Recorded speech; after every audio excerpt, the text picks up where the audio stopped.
क्या आप अंधेरे से डरते हैं?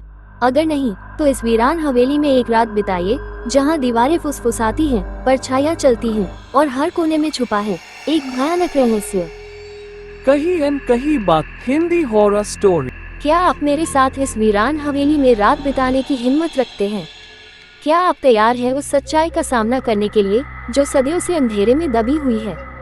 अगर हाँ, तो चलिए मेरे साथ इस परित्यक्त खौफनाक हवेली में, जहां हवा में सिर्फ सन्नाटा नहीं बल्कि कुछ और भी घुला हुआ है। एक अदृश्य भय, एक अनकही सच्चाई, एक खौफनाक रहस्य। शहर से कुछ मील दूर घने जंगलों के बीच ये हवेली खड़ी थी, एक काली परछाई की तरह, जिसे देखकर ही रूह कांप जाए। कहा जाता है ये हवेली अब सिर्फ ईंट पत्थरों से नहीं बनी, बल्कि उन चीखों से भी जो यहाँ सदियों से गूंजती आ रही हैं। क्यों कोई इस हवेली के पास नहीं जाता? क्या वाकई यहाँ आत्माएं रहती हैं? क्या मैं इस रहस्य को सुलझा पाऊंगा, या फिर मैं भी उन कहानियों का हिस्सा बन जाऊंगा जो हवेली के दीवारों में कैद हैं? जैसे ही सूरज डूबा, हवेली की शक्ल और भी डरावनी हो गई। मैंने अपने कैमरे का रिकॉर्डिंग बटन दबाया और धीमे कदमों से अंदर दाखिल हुआ। हर कोने में फैली धूल, टूटी फूटी खिड़कियां और वह सड़ी गली सीलन भरी बदबू। क्या ये सिर्फ एक वीरान इमारत है, या फिर कुछ ऐसा भी है जो मेरी मौजूदगी को महसूस कर रहा है? ठक ठक ठक। अचानक अंदर किसी के चलने की आहट। मेरी सांसें तेज हो गईं। मैं ठहर गया और चारों ओर देखा, पर वहाँ कोई नहीं था, या शायद कोई था जो छुपा हुआ था। जैसे जैसे मैं अंदर बढ़ा, एक बड़ा हॉल आया, जहाँ दीवारों पर धुंधले खून के निशान दिख रहे थे। अचानक कौन है वहाँ? एक परछाई। हाँ, मैंने साफ साफ देखा। वह मेरे सामने खड़ी थी, लंबे काले बाल, सफेद चीनी साड़ी और आंखें।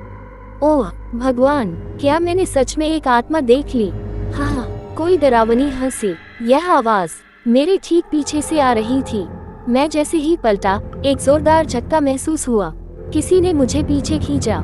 छोड़ो मुझे, कौन हो तुम? लेकिन वहाँ कोई नहीं था। हवेली की दहलीज पर खड़ी रह गई मेरी चीखें, और फिर दरवाजा अपने आप बंद हो गया।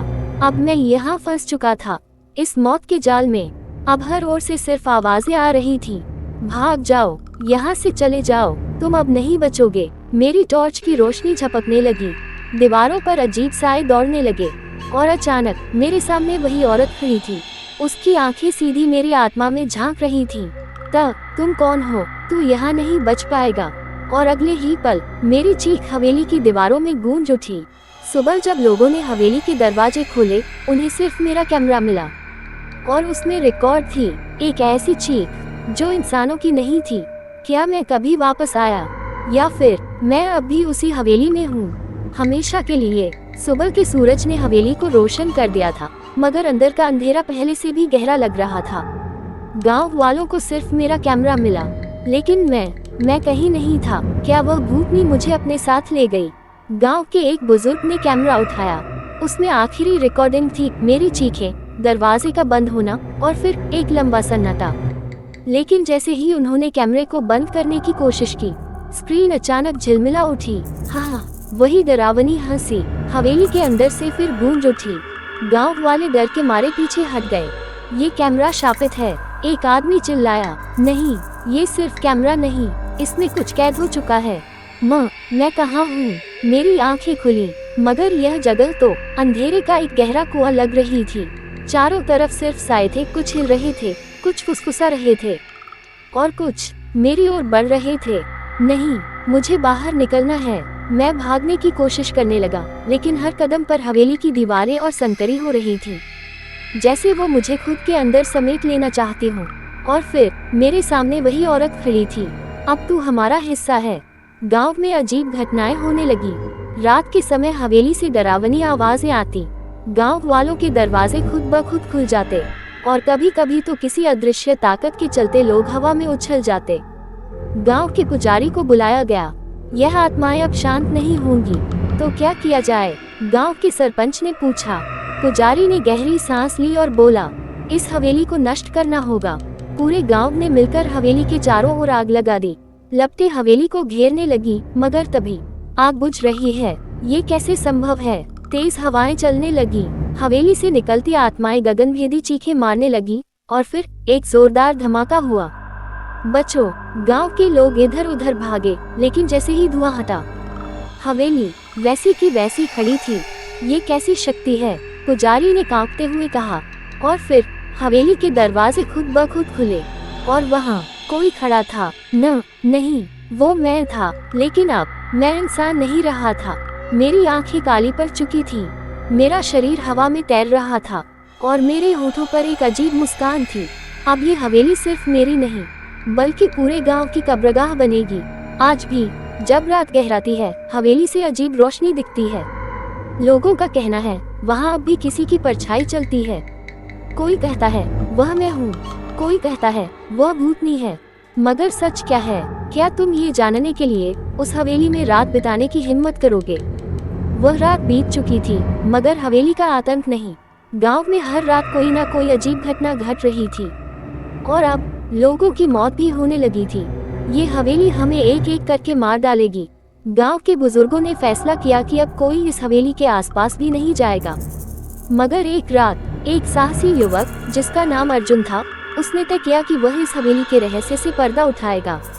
मैं देखना चाहता हूँ कि इसमें ऐसा क्या है जो इसे इतना शापित बनाता है। वह अपने दोस्तों के साथ कैमरा और टॉर्च लेकर हवेली के अंदर चला गया। जैसे ही अर्जुन और उसके दोस्त हवेली में घुसे, हवेली का दरवाजा पीछे से खुद ब खुद बंद हो गया। अब क्या करें? ये कैसे बंद हो गया? कोई बात नहीं, बस अंदर चलते हैं, देखते हैं क्या सच में यहाँ भूत है या ये सिर्फ कहानियाँ हैं, अर्जुन ने कहा। लेकिन अंदर घुसते ही एक अजीब सी ठंडक महसूस होने लगी। क्या तुम लोगों को भी ठंड लग रही है? हाँ, लेकिन यहाँ तो कोई खिड़की भी नहीं है। ये हवा कहाँ से आ रही है? और फिर अर्जुन, पीछे देख। अर्जुन ने जैसे ही पलट कर देखा, एक अजीब सी आकृति हवा में तैर रही थी। उसकी आंखें चमक रही थीं और उसका मुंह धीरे धीरे खुल रहा था, जैसे वह कोई मंत्र पढ़ रही हो। बचो। अर्जुन और उसके दोस्तों ने भागने की कोशिश की, लेकिन हवेली के दरवाजे फिर से गायब हो चुके थे। अब वहाँ सिर्फ अंधेरा था, एक ऐसा अंधेरा जो जिंदा था। हाँ, हम फंस चुके हैं। अचानक एक दोस्त जोर से चिल्लाया। उसकी गर्दन पर काले जलने के निशान उभर आए थे और वह जमीन पर गिर पड़ा। ये हमें मार डालेगा। अर्जुन ने जैसे ही टॉर्च घुमाई, एक परछाई हवा में दौड़ती दिखी। ये चीज हमें देख रही है, ये हमारे दिमाग के अंदर उतर रही है। और तभी हाँ, वही डरावनी हंसी। हवेली फिर से जिंदा हो चुकी थी। अर्जुन के दोस्त एक एक करके बेहोश हो रहे थे। हवेली की दीवारों से हाथ निकल रहे थे जो उन्हें खींच रहे थे।